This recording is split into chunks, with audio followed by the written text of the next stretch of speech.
गाय को रोटी खिलाने से कौन सा पुण्य मिलता है। एक समय की बात है जब देवी पार्वती भगवान शिव से मिलने जाती है। देवी पार्वती भगवान शिव से कहती है, प्रभु आज जब मैं आपसे मिलने के लिए आ रही थी तो मैंने पृथ्वी लोक पर देखा कि कुछ लोग गाय की खूब सेवा करते हैं और उसे रोटी खिलाते हैं, परंतु कुछ लोग उसे मारकर उसका मांस खाते हैं। प्रभु इसे देखकर मेरे मन में दो प्रश्न उठे हैं और मैं चाहती हूँ कि आप मेरे दोनों प्रश्नों के उत्तर देकर मुझे संतुष्ट करें। तो भगवान शिव बोले, हे पार्वती, तुम निश्चित होकर अपने दोनों प्रश्न मुझे बताओ, मैं तुम्हारे सभी प्रश्नों के उत्तर दूंगा। तब देवी पार्वती कहती है, प्रभु मेरा पहला प्रश्न ये है कि जो लोग गाय को रोटी खिलाते हैं उन्हें कौन सा पुण्य प्राप्त होता है, और मेरा दूसरा प्रश्न है कि जो लोग गाय का मांस खाते हैं उन्हें कौन सा पाप लगता है। तो भगवान शिव बोले, हे देवी, मैं तुम्हें एक कथा सुनाता हूँ। इस कथा को सुनने के बाद तुम्हें तुम्हारे प्रश्न का उत्तर मिल जाएगा कि गाय को रोटी खिलाने से कौन सा पुण्य मिलता है, लेकिन इसे ध्यानपूर्वक सुनना। तब देवी पार्वती बोली, प्रभु कृपा करके आप कथा सुनाइए, मैं इसे ध्यान से सुनूंगी। भगवान शिव ने कथा सुनाते हुए कहा, एक समय की बात है, एक राज्य में चंद्रसेन नाम का राजा रहता था, जो पराक्रमी और ईमानदार था। उसकी प्रजा उससे अत्यंत खुश रहती थी। कुछ समय बाद राजा चंद्रसेन का विवाह वसुंधरा नाम की एक सुंदर और समझदार राजकुमारी के साथ हुआ। दोनों एक दूसरे के साथ खुशी खुशी जीवन व्यतीत करने लगे। विवाह के कई वर्ष बीत गए, लेकिन राजा के घर कोई संतान नहीं हुई। ये बात राजा को चिंता में डालने लगी। वो सोचने लगे, मेरी पत्नी के गर्भ से संतान क्यों नहीं हो रही। इसके बाद कई वर्ष बीत गए, लेकिन उनकी ये स्थिति नहीं बदली। राजा का मन धीरे धीरे चिंता से व्याकुल रहने लगा। तब राजा एकांत में बैठकर सोचने लगे, मैंने अपने जीवन में कभी कोई पाप नहीं किया है, ना ही किसी के साथ छल कपट किया है। मैं सदा ईमानदारी के रास्ते पर चला हूँ, फिर भी मुझे पुत्र की प्राप्ति क्यों नहीं हो रही। इन विचारों के बीच उनके मन में एक समाधान का ख्याल आया। उन्होंने सोचा, इस समस्या का समाधान केवल गुरु विश्वामित्र ही कर सकते हैं। वो ही बता सकते हैं कि मैंने अपने जीवन में ऐसा कौन सा पाप किया है जिसके कारण मुझे पुत्र की प्राप्ति नहीं हो रही और मैं आज भी निसंतान हूँ। इतना सोचकर राजा अपनी पत्नी के साथ गुरु विश्वामित्र के पास पहुंच गए। गुरु विश्वामित्र अपनी कुटिया में ध्यानमग्न बैठे थे। राजा रानी कुटिया के बाहर गुरुजी की प्रतीक्षा कर रहे थे। थोड़ी देर बाद जब गुरु विश्वामित्र जी ने ध्यान समाप्त किया तो राजा और रानी ने उनके चरणों में प्रणाम किया। राजा ने कहा, गुरुदेव, मैं और मेरी पत्नी आपके शरण में आए हैं।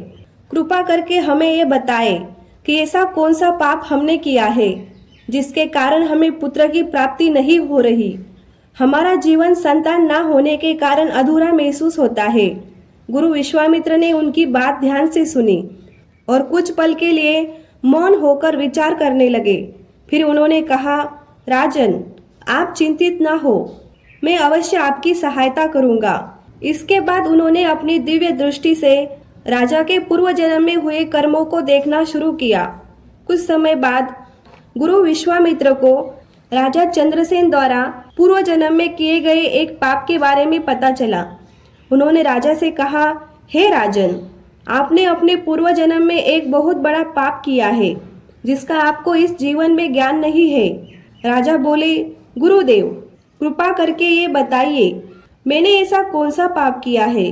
गुरु विश्वामित्र कहने लगे, राजन, पूर्व जन्म में जब आप अपने राज्य से लौट रहे थे तब रास्ते में एक पेड़ के नीचे एक गाय और उसका बछड़ा खड़े थे।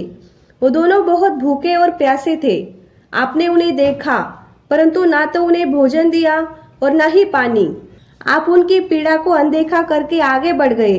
उस गाय ने आपको पुकारा भी, परंतु आपने उसकी पुकार को अनसुना कर दिया। आपके इस व्यवहार से गाय को बहुत कष्ट हुआ और वो आप पर क्रोधित हो गई। क्रोध में आकर उसने आपको श्राप दे दिया कि आप संतान सुख से वंचित रहेंगे।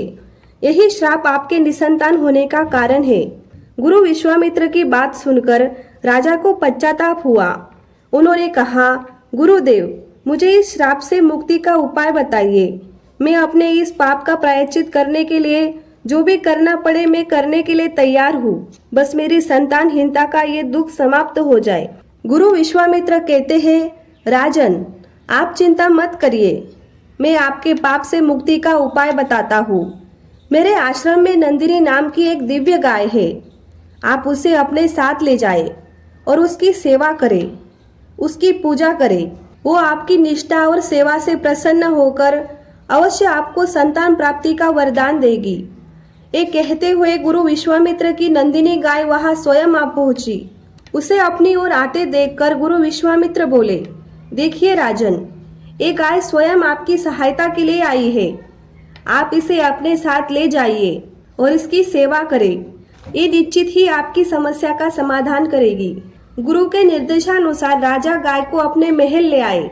उन्होंने गाय को भोजन कराया, उसकी पूजा की और उसे रोज जंगल में चराने के लिए ले जाने लगे। गाय की सेवा करते हुए राजा नंदिनी को हरा भरा चारा खिलाते और तालाब से पानी निकालकर पिलाते। इस प्रकार 15 दिन बीत गए। 16वें दिन राजा नंदिनी को चराने के लिए जंगल में ले गए। जैसे ही वो एक पेड़ के नीचे बैठे, उन्हें नींद आ गई। जागने पर देखा कि नंदिनी गाय वहां पर नहीं थी। खोजते खोजते उन्होंने देखा कि नंदिनी विशाल पर्वत पर चढ़ गई थी। राजा भी वहां गए। तभी अचानक एक शेर ने गाय पर हमला कर दिया। गाय ने रोते हुए पुकारा, महाराज मेरी रक्षा कीजिए। गाय की हालत देखकर राजा व्याकुल हो गए। उन्होंने अपना धनुष उठाया और शेर पर निशाना लगाया। तभी उनका शरीर जैसे जम गया था। शेर ने गरजते हुए कहा, हे राजन, तुम मुझे नहीं मार सकते।